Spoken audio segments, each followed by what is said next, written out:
Kecelakaan maut terjadi di Jalan Tol Trans Jawa KM 308.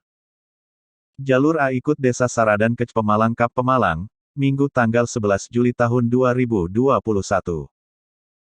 Informasi yang didapat dari Polda Jateng menyebutkan kecelakaan ini melibatkan dua unit kendaraan, yakni Baspo, Sudiro Tunggajaya Nopol AD 1626 CU dengan truk Isuzu Box Nopol B9281 SXR.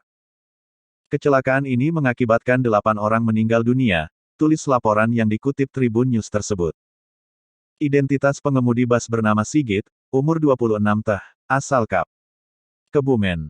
Sementara pengemudi truk atas nama Gatot Supriyanto asal Pasuruan.